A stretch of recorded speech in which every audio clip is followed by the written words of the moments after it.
গ্রামীণ মহিলারা দল বেঁধে পাতা সংগ্রহ করে। এই গ্রামে এমন দৃশ্য এখন প্রায়ই দেখা যায়। এই পাতা কোনো সাধারণ পাতা নয়, এটা বাসক পাতা, যা দিয়ে তৈরি হয় বাসক ঔষধ। এই পাতা শুধু দরিদ্র মহিলাদের আয়ের উৎসই না, বরং শরীরের জন্য উপকারীও বটে। এটা থেকে আমি বাসক সিরাপ তৈরি করব। এই সিরাপটা সাধারণত সর্দি কাশিতে ব্যবহার করে। এটা জীবন রক্ষাকারী এবং শিশুরা খায়।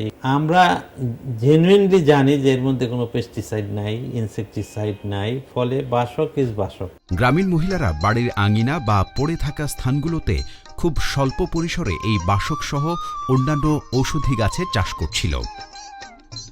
এতে অল্প বিস্তর কিছু প্রয়োজন মিটলেও বৃহত্তর অর্থে বাণিজ্যিকভাবে তারা লাভবান হচ্ছিল না। কারণ যেমন উৎপাদনকারী পর্যায়ে কারিগরি জ্ঞান ও দক্ষতার অভাব, উৎপাদনকারী পর্যায়ে গুণগত মানের উপকরণের অভাব, বাজার অবকাঠামো যেমন সংগ্রহশালা, প্রক্রিয়াজাতকরণ এবং সংরক্ষণের ক্ষেত্রে অবকাঠামোগত সুবিধার অভাব, দরিদ্র ও অতি দরিদ্র উৎপাদনকারীদের সরকারি জমি বা খাস জমি ব্যবহারের সুযোগের অভাব। কিন্তু 2010 সালে সমৃদ্ধি প্রকল্প পরিচালিত এক পর্যবেক্ষণে দেখা যায়, বাংলাদেশের গ্রাম অঞ্চলগুলোতে পরিকল্পিত ও উন্নত ধরনের ঔষধি গাছ চাষ এবং বাজারজাত করার ব্যাপক সম্ভাবনা আছে। বাণিজ্যিকভাবে এসব ঔষধি গাছের চাষ এবং পরিকল্পিত বাজার বিপণন ব্যবস্থার উন্নয়ন ঘটিয়ে সব অ্যাক্টরকে যেমন অর্থনৈতিকভাবে লাভবান করা যায়, তেমনি গ্রামীণ দরিদ্র ও অতি দরিদ্র মানুষগুলোকে আর্থিকভাবে স্বাবলম্বী করে তোলাও সম্ভব। বাস্তব অবস্থা এবং সম্ভাব্যতা যাচাই করে হেলভেটাস সুইস ইন্টার কোঅপারেশনের সমৃদ্ধি প্রকল্প সিলেট বিভাগের সুনামগঞ্জ জেলাসহ রাজশাহী ও রংপুর বিভাগে মোট 11টি জেলায় 5 ধরনের ঔষধি গাছ চাষাবাদ শুরু করে, যার মধ্যে আছে বাসক, অশ্বগন্ধা, কালো মেঘ, তুলসী এবং শতমূলী। প্রকল্প এলাকায় এখন বিভিন্ন রাস্তার দুই ধারে প্রায় 500 কিলোমিটার এলাকা জুড়ে প্রধানত বাসক পাতা চাষ হচ্ছে। এছাড়াও প্রায় 10 কিলোমিটার বাঁধ এলাকা সহ মোট 181 একর জমিতে ঔষধি গাছের চাষ করা হচ্ছে এই প্রকল্পের আওতায়। আজ প্রায় 60,000 উৎপাদনকারী ঔষধি গাছ চাষাবাদে যুক্ত, যাদের মধ্যে শুধু বাসক চাষে যুক্ত আছে প্রায় 52,000 উৎপাদক। এই উৎপাদকদের মধ্যে প্রায় 80% নারী, যারা আজ এই বাসক পাতা চাষ করে তাদের আর্থিক অবস্থার পরিবর্তন ঘটাতে সক্ষম হয়েছে। 2009 সাল থেকে এই ঔষধি চাষ করি, সবাই মিলে চাষ করে পাতাটা উঠে টাকা কালেক্টরের কাছে পাতা উঠে দিয়ে ওই টাকা নিয়ে ব্যাংকে জমা রাখি। আগে খুবই কষ্টে ছিল। আগে আমার একটা ঘর ছিল, এখন তো আল্লাহ রহমতে এখন 3টে ঘর হয়েছে আমার। কারণ আমিও কর্ম করি, কারণ আগে কর্ম করছে আমার স্বামী একাই, কিন্তু আমার স্বামী একা কাজ করছে, তার দিয়ে তো আর আমাদের কিছু হয়নি। 21 জন মহিলাই নিয়ে আমরা এই কাজটা করছি। মহিলা আমরা পাতা তুলি, আমরা শুকাই, আমরা ওই কালেক্টরের ঘরত নিয়ে যাই। আমাদের এখন মনে করেন যে বলে দুগুণ উন্নত হয়েছে। মানে এই যে আগে কিছুই আসছিল না, হয়তো কারো হয়তো আমার এখন ওগুলো সাহায্য দিয়ে কারো হয়তো ছেলে লেখাপড়া করতে পারতো না, এবার হয়তো 1500 টাকা করে নিয়ে হয়তো তারা প্রাইভেটের টাকা দিচ্ছে, হয়তো কেউ বই কিনতেছে। দরিদ্র নারী উৎপাদকরা সংগঠিত হয়ে এমএসই দল গঠন করেছে। স্থানীয় সেবাদানকারীদের সহায়তায় উৎপাদক দলগুলোর মধ্যে আন্তঃযোগাযোগ স্থাপন করা হয়েছে। তারা এই ক্ষুদ্র গ্রামীণ উৎপাদকদের ঔষধি গাছ চাষাবাদ সংক্রান্ত সার্বিক প্রশিক্ষণ এবং প্রক্রিয়াজাতকরণের নিয়মকানুন বিষয়ে উপদেশ ও পরামর্শ দিয়ে থাকে। প্রথম অবস্থায় উৎপাদকদের চারা রোপণ, কাটিং, সংগ্রহ প্রক্রিয়া, শুকানো এবং সংরক্ষণ বিষয়ে সঠিক প্রশিক্ষণ ও দক্ষতা না থাকায় উৎপাদিত পাতার গুণগত মান ঠিক রাখা সম্ভব হতো না। করা ওদের শুকান যাবে না, পাতাটা মনে করো এই যে হালকা পাতলা ওদের এইরকম করে শুকাও, পাতাটা বিছে দিলে বানতো পাতাটা মনে করো তোমার পাতাটাও শুকাতে 5 দিন লাগতে পারে, আর 5 কেজি পাতা মনে হয় শুকালে 1 কেজি হতে পারে। যখনই করা ওদের দিবেন তখন মনে করো করা ওদের 1 দিনকে রোদেও দেখবে পাতাটা ভেঙে যায়। ক্রমে স্থানীয় সেবাদানকারীদের তত্ত্বাবধানে শুধু যে কারিগরি দক্ষতায় বৃদ্ধি পেয়েছে তাই নয়, বরং ব্যবসা ও আর্থিক সুবিধা প্রাপ্তিতে স্থানীয় সেবাদানকারীরা প্রভূত ভূমিকা রেখেছে। এইসব সেবা সহায়তা গ্রামীণ দরিদ্র উৎপাদকদের মধ্যে গুণগত মানসম্পন্ন পাতা উৎপাদন করতে উৎসাহ জুগিয়েছে। এরমি কোম্পানির থেকে আমরা শিখেছি, শিখে আমার কৃষককে শিখেছি, শিখে আমরা আয় করতেছি। যেটা আমরা নিজের ভিতর থেকে জানলাম না বা ট্রেনিংয়ে যেটা পাইলাম না, সেটা আপাতত যারা এই ধরনের যারা চাষাবাদ করে তার কাছ থেকে পরামর্শ নেই। আমার দেখা মতো আগে তো এই আপারে অনেক কষ্টই ছিল, আমারও কষ্ট ছিল, কিন্তু এখন আপারও কষ্ট নেই, আমারও কষ্ট নেই। উৎপাদক মহিলারা প্রায় প্রতিদিনই পাতা তুলে পদ্ধতি অনুসারে সেগুলো প্রক্রিয়াজাত ও সংরক্ষণ করে। এই কার্যক্রমের সাথে যুক্ত থাকা প্রায় 48,000 নারী উৎপাদক 386টি এসএমই দলে বিভক্ত। এলএসপির দ্বারাই আমরা আর কি চারা লাগাচ্ছি, নিয়েছি। এলএসপিদের জন্য ঔষধি গাছের চাষ বিষয়ে বিভিন্ন ধরনের লিফলেট ও ম্যানুয়াল তৈরি করা হয়, যা তারা উৎপাদকদের মাঝেও বিতরণ করে। সমৃদ্ধি প্রকল্প স্থানীয় সেবাদানকারীদের সক্ষমতা তৈরিতে সহায়তা করে থাকে। একাধিক প্রাইভেট কোম্পানি যেমন একমি, স্কয়ার এবং সরকারি অধিদপ্তরগুলো তাদের দক্ষ বিশেষজ্ঞ দ্বারা প্রশিক্ষণের ব্যবস্থা করে। স্থানীয় সেবাদানকারীরা তাদের সংগঠন গড়ে তোলে। এই সংগঠনকে সার্ভিস প্রোভাইডার অ্যাসোসিয়েশন বা এসপিএ বলা হয়। সমৃদ্ধি প্রকল্প, স্কয়ার এবং একমির সহায়তায় ঔষধি গাছ চাষ, চারা রোপণ, কাটিং, পাতা প্রক্রিয়াজাতকরণ, সংরক্ষণ ও বিপণন ব্যবস্থা বিষয়ে কারিগরি প্রশিক্ষণের ব্যবস্থা করে।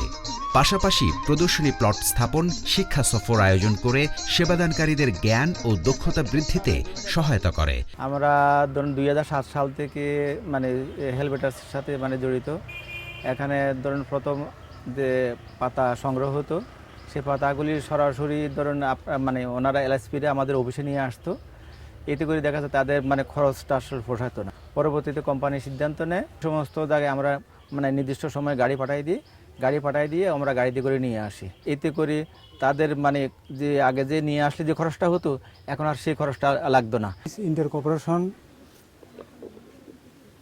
এসডিসি সমৃদ্ধি প্রকল্পের আওতায় আমি ট্রেনিং পাই এবং একমি কোম্পানি বিভিন্নভাবে আমাকে ট্রেনিং দেওয়ায় এবং ওখানে ট্রেনিং কীভাবে ঔষধি গাছের চারা লাগানো যায়, গাছ পরিচর্যা করা, পাতা কীভাবে উঠান যায়, এই সমস্ত বিষয়ের উপরে আমি ট্রেনিং পাই এবং এই ট্রেনিং পাওয়ার পরে আমি গ্রামে এসে এই চারাগুলো উৎপাদন করি। তারপরে এগুলো বিভিন্ন এমএসি থেকে চাহিদা নিয়ে এগুলো কৃষকের মাঝে আমি এগুলো দেই এবং প্রতি মাসে 10 থেকে 12,000 টাকা আমি এটা ইনকাম করে থাকি। এখানে হেলভেটাস সুইস ইন্টার কোঅপারেশন কৃষি বিভাগের সহযোগিতার মাধ্যমে অতি দরিদ্র এবং দরিদ্র কৃষকদের নিয়ে আমার উপজেলার বিভিন্ন ইউনিয়নে কার্যক্রম চালিয়ে যাচ্ছে। বিশেষ করে এখানে বিভিন্ন ধরনের ঔষধি বৃক্ষের চারা উৎপাদন এবং বিপণন কার্যক্রমে তারা একটা বিরাট ভূমিকা রাখছে। তো এখানে আমার কৃষি বিভাগের মাধ্যমে আমার অনেক জনবল আছে। প্রত্যেকটা ব্লকে আমার উপসহকারী কৃষি কর্মকর্তা আছে এবং বিভিন্ন এলএসপিকে আমরা সহযোগিতা করে যাচ্ছি এবং কৃষকদেরকে আলোচনায় অংশগ্রহণের মাধ্যমে, প্রশিক্ষণের মাধ্যমে উদ্বুদ্ধ করতেছি এবং ঔষধি বৃক্ষের রোগবালাই দমন, উন্নত প্রযুক্তি সম্প্রসারণ সহ তাদেরকে বিভিন্নভাবে কৃষি বিভাগ সহযোগিতা করে যাচ্ছে। স্থানীয় জনপ্রতিনিধিদেরকেও এলএসপিরা কার্যক্রম সম্পর্কে অবহিত করে। আমি নির্বাচিত হওয়ার পর আমার ইউনিয়নের দরিদ্র মানুষগুলো আমার কাছে যখন আসলো কিছু গ্রুপ ভাই যে আমরা কিছু ঔষধি গাছ লাগাবো, তখন আমি প্রায় 20 কিলোমিটার রাস্তা ঔষধি গাছ লাগানোর জন্য অনুমোদন দেই। এলএসপিদের বিভিন্ন কর্মতৎপরতার পাশাপাশি তাদেরকে জৈব সার তৈরি করতে দক্ষ করে তোলা হয়েছে। উৎপাদক নারী দলের সদস্যরা একসাথে মিলে পাতা প্রক্রিয়াজাত করে, তারপর ভালো করে কোম্পানির সরবরাহকৃত বস্তায় ভরে নিকটস্থ কালেকশন সেন্টারে পৌঁছে দেয়। নির্দিষ্ট পরিমাণ পাতা সংগ্রহ করার পরে একমির নিজস্ব পরিবহনে তা তুলে দেওয়া হয়। ইউনুস আজ তার আর্থিক অবস্থার ব্যাপক পরিবর্তন ঘটাতে পেরেছে এই ঔষধি গাছ তথা বাসক পাতা চাষ করে। আজ তিনি একজন সফল বাসক পাতা উৎপাদক এবং বিক্রেতা। তার পুরো পরিবারই আজ বাসক উৎপাদনের সাথে জড়িত।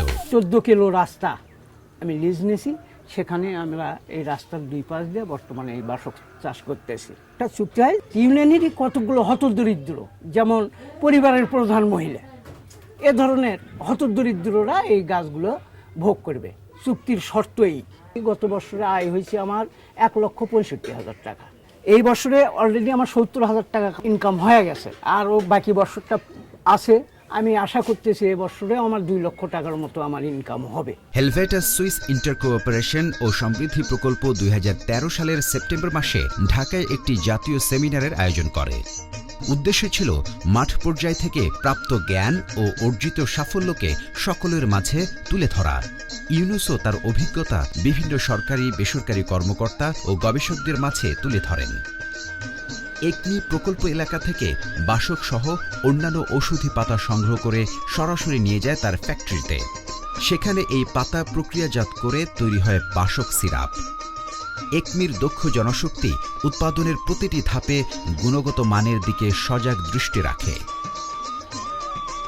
ঔষধ তৈরির পর তা প্যাকেটজাত করে একমির নিজস্ব সংরক্ষণাগারে রাখা হয়। সেখান থেকে চাহিদা অনুসারে বাজারে সরবরাহ করা হয়। ইন্টার কোঅপারেশন নামে একটি ওই সুইস বেসড এনজিও কিছু গাছপালা নিয়ে কাজ করতেন এখানে, ঔষধি উদ্ভিদ। আমরা তখন তাদেরকে পরামর্শ দিই সেই মিটিংয়ে যে আমরা যে সমস্ত গাছপালা বুনতে বলি সেগুলি যদি আপনারা সেখানে লাগান তাহলে আমরা হয়তো কিনতে পারি। বাসক, তুলসী, শতমূলী, অশ্বগন্ধা, কালমেঘ, এই 5টার কথা আমরা বললাম যে এই 5টার আবাদ সেখানে আপনারা শুরু করেন, যার মধ্যে বাসক অন্যতম। সমৃদ্ধি প্রজেক্ট যখন শুরু হয় তখন থেকে মানে এর ব্যাপক চাষাবাদ শুরু হয়। ক্রমান্বয়ে 2006 থেকে আস্তে আস্তে বাড়তে থাকে, কিন্তু 2010-এ আইসা এটা একটা পিকে আসে এবং একমি এই কৃষকদের ট্রেনিং দিয়েছে যে কিভাবে এটা চাষাবাদ করতে হবে ফুললি অর্গানিক ওয়েতে। তারা জৈব সার তৈরি করতেছে, তারা নার্সারি নিজেরা তৈরি করতেছে, সেইখান থেকে চারা উৎপাদন করে এসে আমরা ডেমনস্ট্রেশন প্লট করেছি প্রথম অবস্থায়। বাণিজ্যিক ভিত্তিতে ঔষধি উদ্ভিদ উৎপাদনের কনসেপ্টটাই নতুন। আমার মনে হয় এই হেলভেটাস সুইসই এটাকে শুরু করছে একমির সহযোগিতায়। দেশেই আমার মনে হয় এই মুহূর্তে 100 টন বাসকের চাহিদা আছে প্রতি বছর। বাংলাদেশে ব্যাপকভাবে ইউজ হচ্ছে এবং এই বাসক আসার পরে আমি বলবো বাচ্চাদের সর্দি কাশিতে অ্যান্টিবায়োটিকের ব্যবহার বহু কমে গেছে। সমৃদ্ধি প্রকল্পের উদ্যোগে মেডিসিনাল প্ল্যান্ট ভ্যালু চেইন প্রতিষ্ঠিত হওয়ার ফলে ঔষধি গাছ চাষ, উৎপাদন এবং বাজারজাত করা পর্যন্ত জড়িত প্রতিটি পক্ষ যেমন আর্থিকভাবে লাভবান হয়েছে, তেমনি বাংলাদেশে ঔষধি গাছ চাষে মানুষের মধ্যে উৎসাহ বৃদ্ধি পেয়েছে। এখন বাংলাদেশে বছরে প্রায় 12,500 টন বাসক পাতা উৎপন্ন ও বিক্রি হয়, যার আনুমানিক অর্থমূল্য 25 কোটি টাকা। আরও বেশি সংখ্যক উৎপাদনকারী এবং প্রাইভেট সেক্টর এন্টারপ্রাইজ ঔষধি গাছ ভ্যালু চেইনের সাথে যুক্ত হওয়ার জন্য আগ্রহ প্রকাশ করছে। দেশে আজ গুণগত মানসম্পন্ন ঔষধি গাছ ও পাতা উৎপন্ন হওয়াতে একমির মতো ঔষধ প্রস্তুতকারী কোম্পানিগুলো ভেষজ ঔষধ তৈরিতে আগ্রহী হয়ে উঠছে। সর্বোপরি সমৃদ্ধি প্রকল্পের ঔষধি গাছ ভ্যালু চেইন কার্যক্রম বাজারে জড়িত সব অ্যাক্টরদেরকে আর্থিকভাবে লাভবান করতে সহায়তা করছে, ফলে মানুষ পাচ্ছে গুণগত মানসম্পন্ন প্রাণ রক্ষাকারী ঔষধ। একই সাথে আর্থিকভাবে স্বনির্ভর হয়ে উঠছে হতদরিদ্র মানুষগুলো।